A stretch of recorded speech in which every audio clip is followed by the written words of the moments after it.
আর সারা জীবন মনে রাখবেন, আল্লাহর কাছ থেকে 3টা সম্পদ চেয়ে নিবেন। বলেন কয়টা? বলেন আজকে থেকে আমরা আল্লাহর কাছে কয়টা সম্পদ চাবো? 1 নাম্বার 20 তলা বাড়ি। তো এর সম্পদ না এটা? আরে কি বলেন, সম্পদ না? ইবনে মাজাহ কিতাবের নাম, 1856 নাম্বার হাদিস। স্বর্ণ আর রূপার ব্যাপারে আয়াত নাজিল হয়েছে। তা আয়াত নাজিল হওয়ার পর খুব ধমক দিছে আল্লাহ আয়াতের মধ্যে, যারা স্বর্ণ রূপা জমা করে, যাকাত দেয় না, সদকা করে না, আল্লাহ ধমক দিছে। এখন সাহাবারা রাসূল আকরাম সাল্লাল্লাহু আলাইহি সাল্লামকে বললেন, আইয়াল মালি নাত্তাখিযু ইয়া রাসূলুল্লাহ, হুজুর আমরা কোন সম্পদ কামাই করব, কোন মাল আমরা জমা করব, তাহলে আমাদেরকে একটু বলেন। স্বর্ণ রূপার ব্যাপারে আল্লাহ এত কঠোর কথা বলছে, ইয়া রাসূলুল্লাহ আমরা কেমন সম্পদ কামাই করব একটু বলেন। তো রাসূল আকরাম সাল্লাল্লাহু আলাইহি সাল্লাম একটু রাগ হয়ে গেছে যে আমার সাহাবারা সম্পদের কথা জিজ্ঞেস করলো কেন। রাগ হয়ে একটু চলে গেছে। হযরত ওমর ফারুক রাদিয়াল্লাহু তাআলা আনহু সাহাবাদেরকে বললেন, তোমরা থামো, আমি বিষয়টা যাই না তোমাদেরকে জানাইতেছি। নবীজির মেজাজ খুব বুঝতেন হযরত ওমর ফারুক রাদিয়াল্লাহু তাআলা। রাসূল আকরাম সাল্লাল্লাহু আলাইহি সাল্লামের কাছে আসলেন, সুযোগ বুঝা নবীজিকে বললেন, হুজুর সাহাবারা প্রশ্ন করছে আপনার কাছে কোন মাল আমরা কামাই করব, যদি একটু বলতেন। নবীজি বলছেন, ও আচ্ছা আচ্ছা, মানে এখন রাগ ঠান্ডা আছে। আল্লাহ নবী বললেন, লিয়াত্তাখিজ আহাদুকুম কলবান শাকিরা, 1 নাম্বার তোমাদের সবাই যেন কামাই করো কলবান শাকিরা, এমন একটা কলব যে কলবটা বেশি বেশি আল্লাহর শুকরিয়া আদায় করতে পারে। 1 গ্লাস পানি পান করলাম, আলহামদুলিল্লাহ। 1 লোকমা ভাত আমি খাইলাম, আল্লাহুম্মা লাকাল হামদু ওয়া লাকাশ শুকরু। 1 ঢোক পানি আমি পান করলাম, আল্লাহুম্মা লাকাল হামদু ওয়া লাকাশ শুকরু। এমন একটা কলব যে কলব বেশি বেশি আল্লাহর শুকরিয়া আদায় করতে পারে।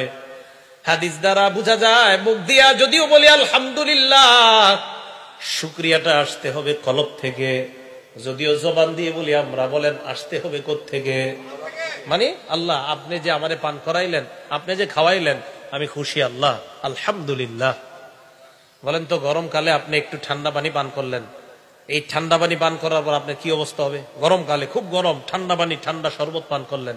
আচ্ছা রমজান মাস, গরমকাল, রমজান মাস, দিন বড়, 16 ঘন্টা রোজা রেখা 1 গ্লাস ঠান্ডা শরবত পান করলেন। মুখ দিয়া নাও যদি বলেন, কলব থেকে, দেহ থেকে, অঙ্গ প্রত্যঙ্গ থেকে আল্লাহ শুকরিয়া বের হবে। তাহলে কলব এমন একটা কলব যে কলবটা বেশি বেশি শুকরিয়া আদায় করতে পারে। 2 নাম্বার কলবা ওয়া লিসানান যাকিরা, এমন একটা জিহ্বা যে জিহ্বা বেশি বেশি আল্লাহর জিকির করতে পারে। যে জিহ্বা বেশি বেশি কার জিকির করে? আল্লাহর জিকির করে। তিরমিজি শরীফের 3376 নাম্বার হাদিসের বর্ণনা, সুইলা রাসূলুল্লাহ সাল্লাল্লাহু আলাইহি ওয়াসাল্লাম আইয়ুল ইবাদি আফযালু দারাজাতান ইনদাল্লাহি ইয়াউমাল কিয়ামা। নবীজিকে প্রশ্ন করা হয়েছে, ইয়া রাসূলুল্লাহ কিয়ামতের ময়দানে আল্লাহর কাছে সবচাইতে মর্যাদাবান বান্দা বান্দি কারা, আপনার কাছে জানতে চাই।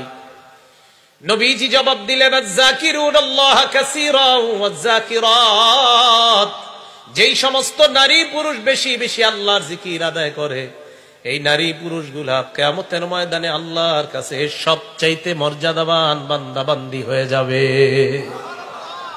জিকির কইরেন, বাসের মধ্যে বসা জিকির করবেন। কৃষক ভাই কাজ করতেছেন, জবানে চালু রাখেন সুবহানাল্লাহ, আলহামদুলিল্লাহ, লা ইলাহা ইল্লাল্লাহ, আল্লাহু আকবার। কষ্টের কাজ করতেছেন, 10 মিনিট কাজ করার পর আবার থেমে যান, থামার পর 30 সেকেন্ড ইস্তেগফার পাঠ করেন, আস্তাগফিরুল্লাহ, আস্তাগফিরুল্লাহ, আস্তাগফিরুল্লাহ। আল্লাহর কোরআন প্রমাণ করে, যত বেশি ইস্তেগফার বান্দা পাঠ করে, ইয়াজিদকুম কুওয়াতান ইলা কুওয়াতিকুম, তোমাদের শক্তি আল্লাহ বাড়িয়ে দেয়। কৃষিকাজ, এটা কি শক্তির প্রয়োজন আছে না নাই?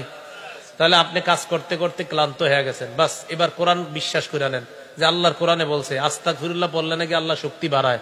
বাস আমি আল্লাহ 10 বার আস্তাগফিরুল্লাহ বললাম, মাবুদ এই 10 বার এই নিয়তে বললাম, তুমি আমার শক্তি বাড়ায় দাও, যেন আবার এই পরের কাজগুলো আমি করতে পারি। কোরআনের ওয়াদা, অবশ্যই আল্লাহ আপনার শক্তি বাড়ায় দিবে। জবান জিকিরের মাধ্যমে তাজা রাখেন। মা বোনরা রান্না করতেছেন, রান্না করার সময় জবানটা চালু রাখেন। আবু হুরায়রা রাদিয়াল্লাহু তাআলা আন গাছ লাগায়। নবীজি আবু হুরায়রা রাদিয়াল্লাহু তাআলা আনহুর পাশ দিয়ে যাইতেছেন। আল্লাহ নবী বললেন, মাল্লাযী তাগরিসু ইয়া আবা হুরায়রা, আবু হুরায়রা তুমি কি লাগাও, কি গাছের চারা তুমি রোপণ করো আবু হুরায়রা? আবু হুরায়রা জবাব দেয়, গিরাসান লি ইয়া রাসূলুল্লাহ, হুজুর আমার নিজস্ব একটা গাছের চারা রোপণ করতেছি। আল্লাহ নবী বললেন, আলা আদুল্লুকা আলা গিরাসিন খায়রিন লাকা মিন হাযা, আমি কি তোমাকে এর চাইতে উত্তম গাছের কথা বলবো না, যে গাছটা তোমার এই দুনিয়ার গাছের চাইতে 1000 গুণ বেশি উত্তম? কয় হুজুর এটা আবার কি?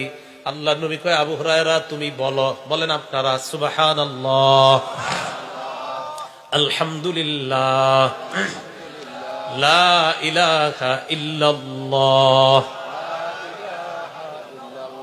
আল্লাহু আকবার। এই চারটা বাক্য বলার পর আল্লাহ নবী বললেন, আবু হুরায়রা তুগু রাসূলাকা বিকুল্লি ওয়াহিদাতিন শাজারাতুন ফিল জান্নাহ, এই যে চারটা বাক্য তুমি পাঠ করলা, তোমার এই চারটা কথার সাথে সাথে জান্নাতে 4টা গাছের চারা লাগানো হয়ে গেছে। তাহলে বাসের মধ্যে বৈশা রয়েছেন কেন? জিহ্বাটা বন্ধ রাখবেন, জিকির চালু রাখেন।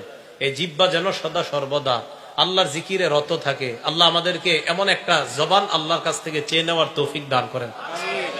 কয় জিনিস চাইতে হবে আল্লাহর কাছে? কয় সম্পদ 3টা। 1 নাম্বার শুকুর গুজারি কাল, 2 নাম্বার জিকিরকারী লিসান জিহ্বা,